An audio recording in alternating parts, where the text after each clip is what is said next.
The mainstream media really represent elite interests, and they serve those elite interests in a way that can be described as carrying out a propaganda function. All right, now that we've narrowed the agenda to the one acceptable question, are the media too liberal? Let's have a look at the way it's argued. If you want to show that, you would look at the media product and you would try to demonstrate that it reflects a slant or a distortion supporting a liberal agenda. Nobody does this. That would take a little work, and besides, if you did it, you'd immediately fall on your face because it works the other way. So what's done is to produce a proposal which is so idiotic that you have to wonder at the cynicism of the people who are putting it forth and their contempt for the population. The proposal is the following. Let's ask how journalists vote. Okay, so we find, let's say, 80% of them vote Democratic. Okay, we've now proven the media are too liberal. That proves nothing. First of all, no matter what, even if the facts are right, it proves zero. You could find that 99% of the journalists are members of the Socialist Workers' Party, or some Maoist group, and that in itself would prove nothing about the media output. The issue is whether the media are free. Are the media, by their institutional structure, free to allow expression of opinion from whatever source and looking at any topic and so on and so forth? So if it turned out that 80% of journalists were part of one faction of the business party rather than another faction of the business party, would that tell you anything?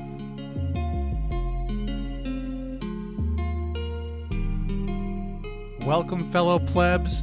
My name is Sean, and this is Tribunus Plebis.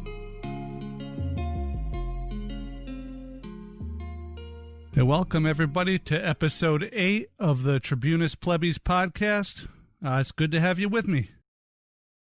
Today we're going to have a little more stormtrooper talk. Hey, what can I tell you? This is actually important to talk about. So protests persist in Portland, Oregon, just as they have for every day for over 2 months. Now, if you spend your days listening to Fox News or reading Breitbart or, taking in right-wing YouTube content, then you probably think that Portland, Oregon is some hellish dystopian nightmare. You probably think that protesters have turned the city into a war zone, that they're burning down buildings across the city, and that the regular run-of-the-mill citizens, the good citizens of Portland, Oregon, are living in fear. You probably think that they can't leave their homes for fear of mobs and murder and arson and general lawlessness. And you'd be very wrong. Portland is very safe right now. The area where the protests happen, that you hear about on the news and that you see video of, is like a 2 to 4 block area. And the protests generally only turn into something other than your basic peaceful protest after nightfall. And importantly, the change in these protests at night is not due to some werewolf-like effect of the moon on the protesters, which causes them all to change into hate-driven, violence-mad fiends. The impetus for this change is the police. And it isn't even primarily the local police. No, it's the federal agents that were dispatched to that Pacific Northwest hippie enclave which ignited the violence each and every night. And this isn't to exclude the local PD. They have been hit themselves with multiple restraining orders because of First Amendment violations due to beatings and mass arrests and for arresting both legal observers and media members who are documenting these abuses. And when the city proactively made it a law that it was illegal to use tear gas on people unless there was a quote-unquote riot, the police began to simply say that everything was a riot, and they continued their disgusting behavior of assaulting those who they are sworn to protect. In perhaps the least shocking bit of news here, the head of the Portland Police Union has repeatedly called for even more abuse of citizens. The union head is named Daryl Turner, and he is fond of using war terms to describe the situation in Portland. He suggests that the city is under siege. He says that there is actually a war for the city and that the city leaders are putting politics above safety and that they are against the police officers themselves. So let's clear some things up. First, Daryl Turner and people like Daryl Turner are bad people. Second, there is not a war in Portland. The city is absolutely not under siege, and both of those things are extremely important to keep in mind. What we should actually be horrified by is how Portland police refuse to protect their own citizens. You know, the ones they are actually sworn to protect. This is doubly important when we consider that rather than standing up to this tyrannical force represented by federal agents, they join with those federal forces against the citizens in the street.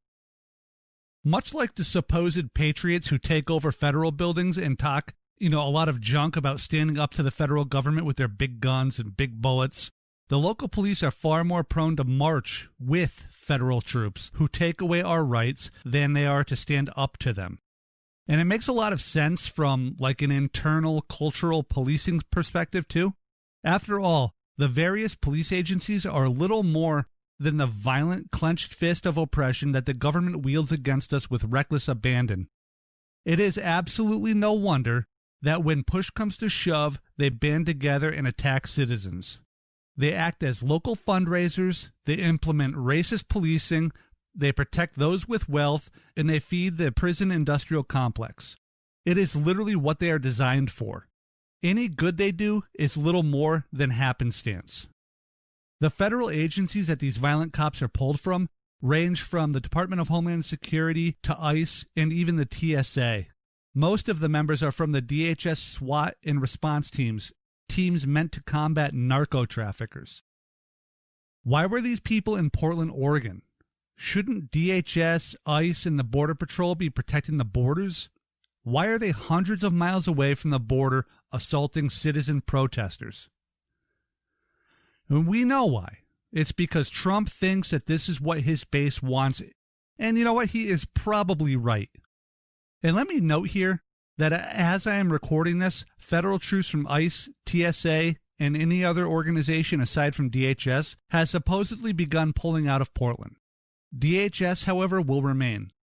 And I wanted to note that because, I both wanted you to know that I'm aware of this as I'm talking about this situation, but also just to say that this story is way too important to not talk about even as they're pulling out. And I will also point out that the past 2 nights of protests in Portland have been extremely peaceful, as the Fed stormtroopers have not instigated violence on the people there, and Portland's own state police have even stepped back. It's weird how taking the thugs away, the federal agents who are perpetrating the violence, really settled things down. It's almost like the cops were the problem again. But don't let up, because the feds have already begun sending federal agents into other American cities. And one other thing as well, don't let anyone else take the credit for this win either. Not the mayor of Portland, or the governor, or any of these jackboot thugs who is leading one of these departments, or any of these horrific monsters in the president's circle. This win belongs only to one group of people. The citizen protesters of Portland, of Oregon, and anyone else who attended these protests and fought back against tyranny. We the people won. Well, they, the Oregonians, I guess, won. But citizens won. This shows us one of the great truths of the world. The government never wins when the people are united and fight back. They might have their Pyrrhic victories, but they will always fall if the people stick together. Corporations fall too, so go unionize. Meanwhile, it does us no good to constantly note how supposedly patriotic gun owners, the ones who demand their rights to guns to defend themselves against an oppressive government, sit by the side and don't help. Yes, they are hypocrites. Yes, they know it. No, they do not care. They don't actually give a shit about you or your friends because they don't agree with you or them. They will not fight for us or with us. As protesters are abused or even killed, these sorts of people will cheer. Then they will make excuses for the cops who abused and murdered them. Because they are, at a very fundamental level, selfish. But we've known this for 100 years. Those who fetishize the military and police always side with the military and police, regardless of their personal rhetoric. there will be no help from the All Lives Matter crew, I'm sad to report. And eventually, as authoritarian and even fascistic tendencies creep into America, these right-wing military types will begin to realize that just as they refuse to fight for their fellow citizens whom they disagree with, then fellow right-winger libertarian types will refuse to fight with or for them themselves. If the worst were to happen, this lot would see that all the people who were willing to fight were either killed, jailed, or fled, and all the while they sat idly by, comforted by their guns, while their precious bullets were never fired. And then the government shows up and they cheer and salute and show off their Don't Tread on Me flag and recite the Pledge of Allegiance. Because they are, in the end, a selfish lot, and they do not actually understand the power that actually threatens governments.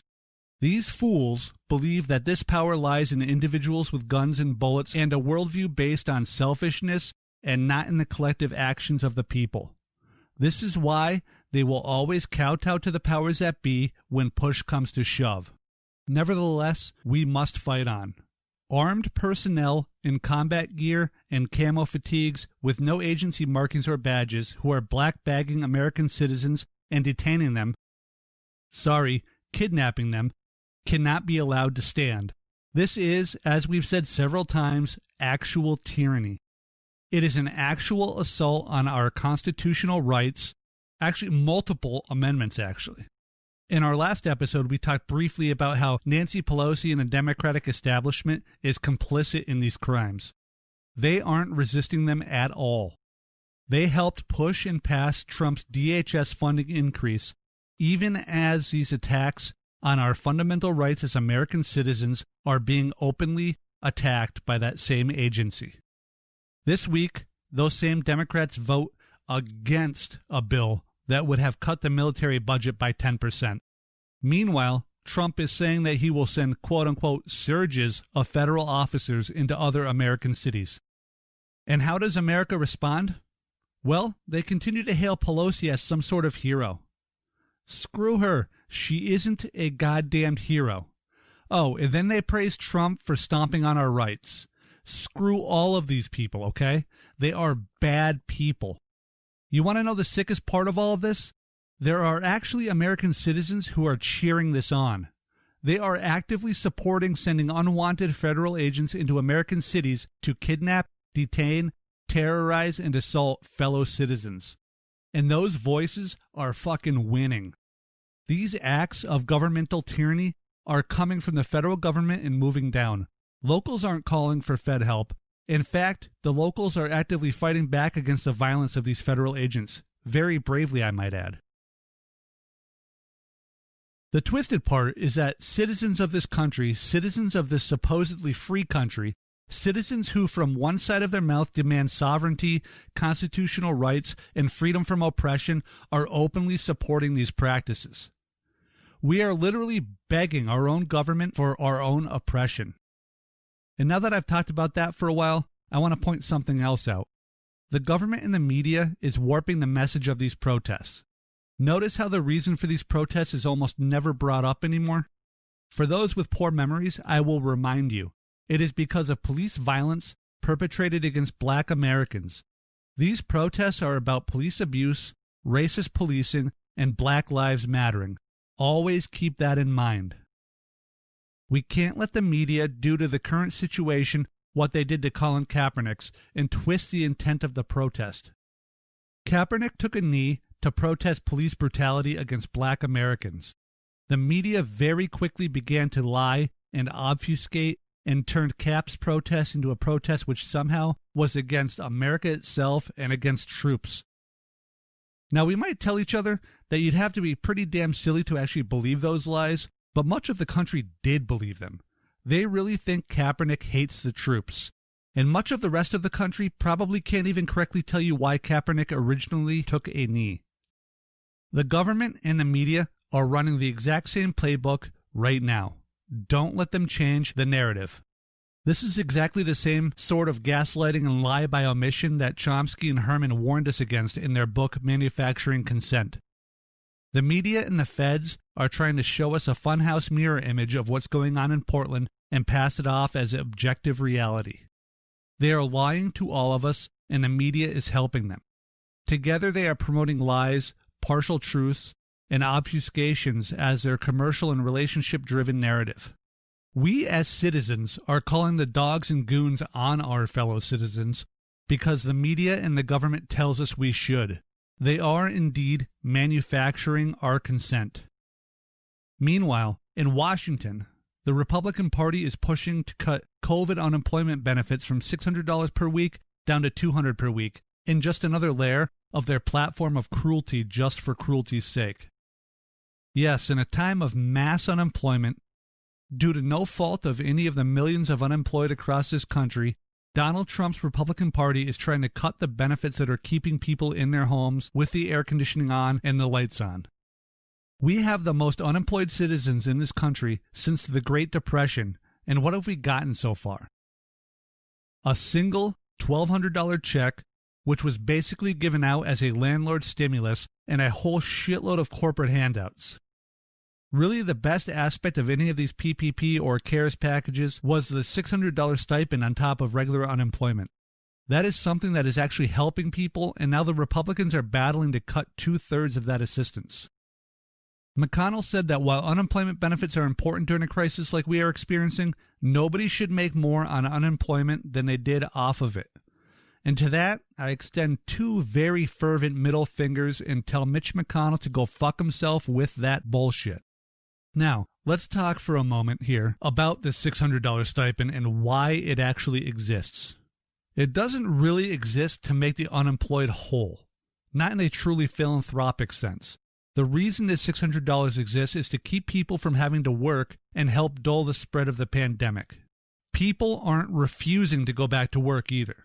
In fact, if the unemployed are offered their jobs back, they lose unemployment and the $600. It doesn't even make sense. This isn't some great screwing of the American bank account by its citizens. It's a morally proper thing to do. Take care of people who have lost their jobs despite having done nothing wrong at all. This is just abject cruelty from the Senate.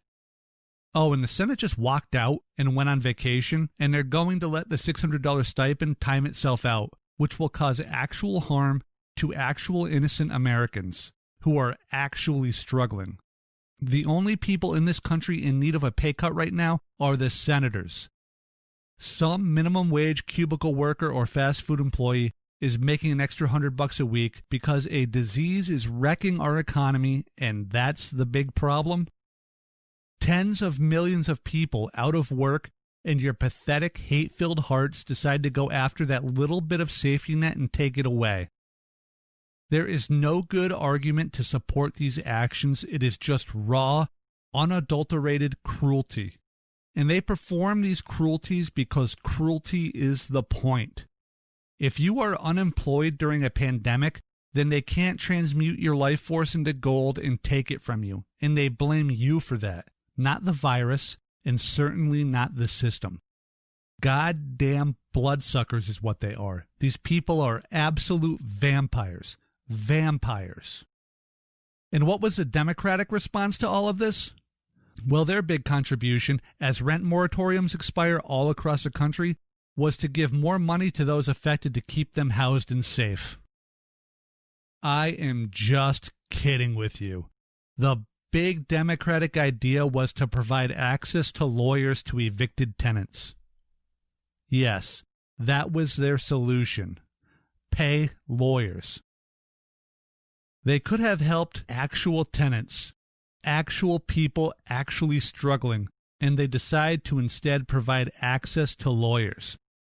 What a bunch of dicks. Does anything scream American liberal nonsense more than access to lawyers, even as millions of human beings are about to be tossed out onto the streets? As an alternative, and to kind of spin this back to the power of people as opposed to those absolute ghouls we have who we allow to lead us, in New Orleans, protesters are picketing in front of courthouses to prevent lawyers and landlords from filing and attending eviction hearings. That is a solution, guys. It's on us, the people, to make any change and to fight these horrible people. Okay, now, I really want to draw some attention to and focus on for a few minutes right now is the language that McConnell and the rest of the Republican bastards have included that shields corporations from lawsuits related to COVID openings. Basically, they are trying to make it so that workers cannot sue employers who open shop and force their workers to come in if they get sick, even if that sickness or even death is due to the provable negligence of the company as it relates to COVID. Now, McConnell, Trump, and anyone else in the Senate who supports this idea will tell you that it is all about an overly litigious society and that it is meant to help small businesses protect themselves against a near certain flood of lawsuits. But all of that is 100% bullshit. This entire thing, this protection from litigation, it's not meant to shield small businesses at all. It is meant to protect Amazon and McDonald's and Walmart and United Technologies.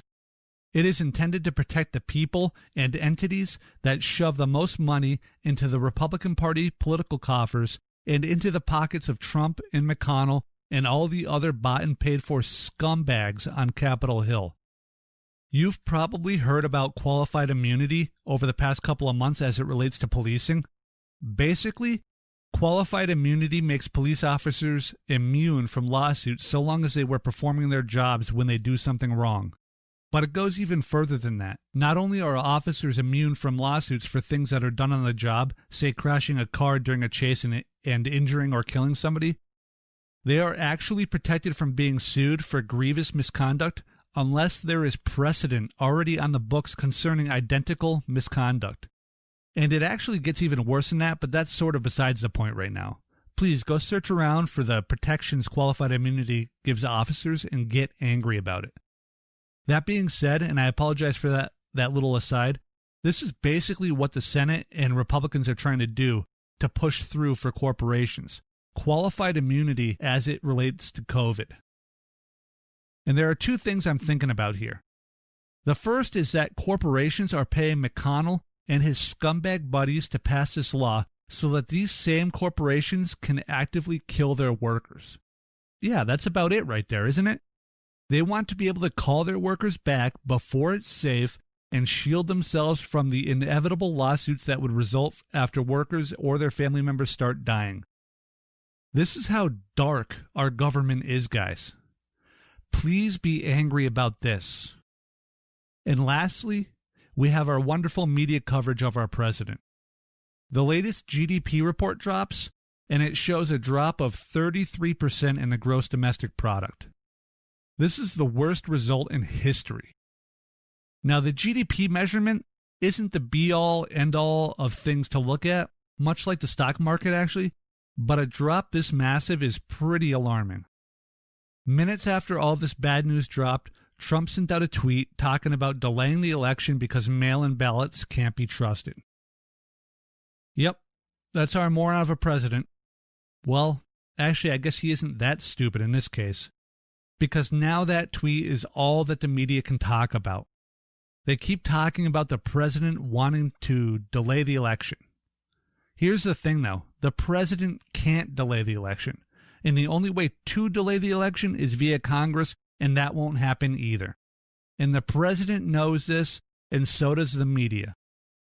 So we had two stories here. One concerns our actual livelihoods and health, not just stock numbers on a screen or quarterly corporate results. These are real people, regular people losing their jobs. This is real pain felt by real people, and much of it caused by our president and his administration's nearly complete and total failure to do anything correct at all when it comes to this pandemic. The other story is the fevered dream of a moron. And which of these stories is getting the most play? Yep, the fevered dreams of a moron. The worst quarterly drop in GDP before now? A 10% drop in 1958. This was a 33% drop. But Trump said something crazy, and the current drop is close to 4 times as bad as the worst quarterly downturn during the Great Recession. But Trump tweeted something crazy. On top of all that, another 1.5 million Americans filed for unemployment last week. But Trump was sniffling, ha ha ha ha. And we can tie all of this back into the stimulus bill that the Senate is working on as well. And you can even go back to episode 6 of this podcast where we talk about performative political bullshit and listen to that as well. Because the media would rather focus on Trump's idiotic tweets that mean nothing than actually focus on the actual harm he and his sycophant bastards in the Senate are perpetrating against you and me and your fellow citizens. And this is how evil creeps into our society. It gets rationalized, normalized, and passed off as banal political news. In its stead, we find breathless breakdowns of stupid statements and constant analysis of Trump's insults. We get an intense focus on the performative bullshit we talked about last episode. The tearing of papers is given more press than the Afghanistan papers. And for those who weren't paying attention for the 2.3 seconds that the Afghanistan papers were talked about on the news, those were the papers that showed how the Pentagon and government have been lying to us for the entirety of the war in Afghanistan. Yep, Pelosi is celebrated as a resistance hero for tearing papers. But she is not held over the fire for lying to the country about a fucking war. And that is it for this episode, folks. Sorry to end it like that, but that's... what else is there to say? If you think I'm wrong, disagree with a particular point, let me know where and how you disagree. We're all here to learn and discuss, I hope, so hit me up on Twitter or Facebook. If you are enjoying any particular episode or the podcast in general, don't be afraid to share it. Word of mouth really helps with podcasts. You can follow Tribunus Plebis on Twitter or Facebook. You can just search at Tribunus Media on both of those platforms or Tribunus_media on Instagram. And don't be afraid to rate and review on Apple. This is the primary way that podcasts are found, so it really does help a lot. Thank you.